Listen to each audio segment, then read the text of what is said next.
आज ही Doubtnut app download करें। Doubtnut पर होगा अब आपके सभी मैथ्स, केमिस्ट्री, फिजिक्स और बायोलॉजी डाउट्स का सफाया। बस अपने क्वेश्चन की फोटो खींचो, उसे क्रॉप करो और तुरंत वीडियो सोल्यूशन पाओ। Download now. The question is, the undigested and unabsorbed substances called feces enters into the cecum of large intestine through. तो हमें इसके अंदर बताना है कि हमारे जो अनडाइजेस्टेड और अनएब्जॉर्ब्ड सब्सटेंसेस हैं फीसेस, वो लार्ज इंटेस्टाइन के सीकम पार्ट में किस चीज़ के थ्रू आते हैं. सो ऑप्शंस हमें क्या क्या दिया हुआ है? Pyloric sphincter, gastro-oesophageal sphincter, ileocaecal valve and sphincter of Oddi.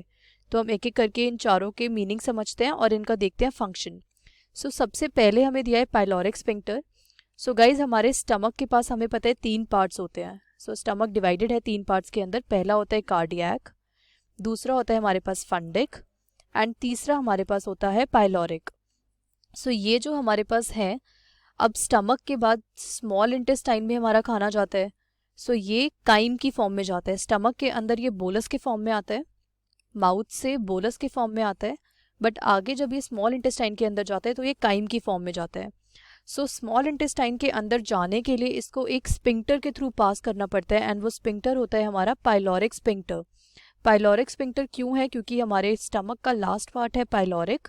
तो स्टमक के लास्ट पार्ट से स्मॉल इंटेस्टाइन के अंदर जब खाना जाता है तो वो पाइलोरिक स्पिंक्टर के थ्रू जाता है.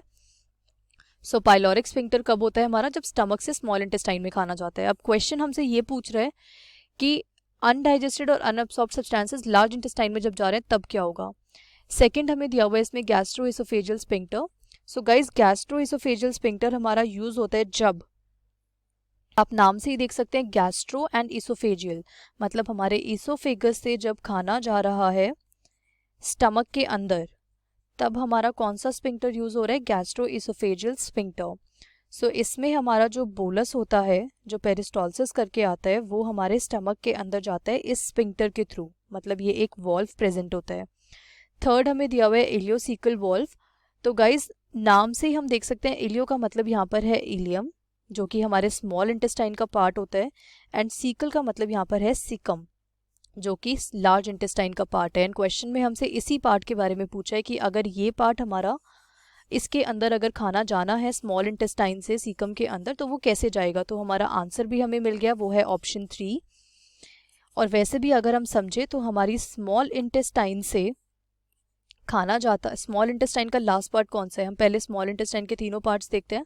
पहला होता है ड्यूडेनम, जो कि सबसे छोटा पार्ट होता है, एंड फिर होता है हमारे पास जेजुनम, एंड लास्ट पार्ट होता है हमारे पास इलियम. इलियम हमारे पास लास्ट साइट होती है डाइजेशन प्रोसेस की. अब इलियम के पास जितना भी खाना अनएब्जॉर्ब्ड और अनडाइजेस्टेड होगा वो आगे पास करेगा सीकम को, जो कि हमारे लार्ज इंटेस्टाइन का एक पार्ट होता है. अब ये यहाँ से कैसे जाता है? तो इलियोसिकल वॉल्व है हमारे पास, ये इन्हीं के नाम से बना हुआ है. इलियो हमने लिया इलियम से एंड सीकल हमने लिया सीकम से. सो इलियोसिकल वॉल्व की वजह से हमारा खाना नीचे जा रहा है. अब लास्ट भी हम डिस्कस कर लेते हैं एक बार, ऑप्शन 4. ऑप्शन 4 में हमें स्पिंक्टर ऑफ ओडाई दिया हुआ है. तो स्पिंक्टर ऑफ ओडाई को हम हिपैटोपेनक्रियाटिक स्पिंक्टर भी बोलते हैं. सो इसका दूसरा नाम क्या है? हिपैटोपेनक्रियाटिक स्पिंक्टर. सो अब इसके नाम से इसको समझने का हम ट्राई करते हैं. गाइज, बायो में अगर आप देखें तो सारे मीनिंग हम समझ सकते हैं अगर हमें उसके नाम, हमें टेक्निकल टर्म्स, कुछ कुछ साइंटिफिक टर्म्स पता है. सो हिपैटो हमें पता है कि ये लिवर से कनेक्टेड है, एंड पेनक्रियाटिक मतलब पैनक्रियाज. सो लिवर से क्या सिक्रीट होता है? Bile juice. एंड पेनक्रियाज से क्या सिक्रीट हो रहा है? Pancreatic juice. तो बाइल जूस और पेनक्रियाटिक जूस की जो सिक्रीशन है, ये दोनों कहाँ सिक्रीट होते हैं? ये दोनों मिलके सिक्रीट होते हैं स्मॉल इंटेस्टाइन के अंदर. तो इन दोनों की सिक्रीशन को कंट्रोल करता है स्पिंक्टर ऑफ ओडाई, जिसको हमने बोला हिपैटोपेनक्रियाटिक डक्ट.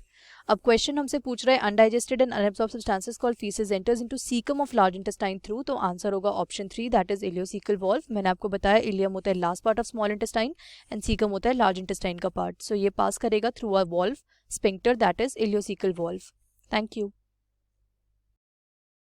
क्लास 6 से 12 से लेके नीट, IIT, JEE मेंस और एडवांस के लेवल तक 10 मिलियन से ज्यादा स्टूडेंट्स का भरोसा. आज ही डाउनलोड करें डाउटनेट ऐप या व्हाट्सएप कीजिए अपने डाउट्स 8400 400 400 पर.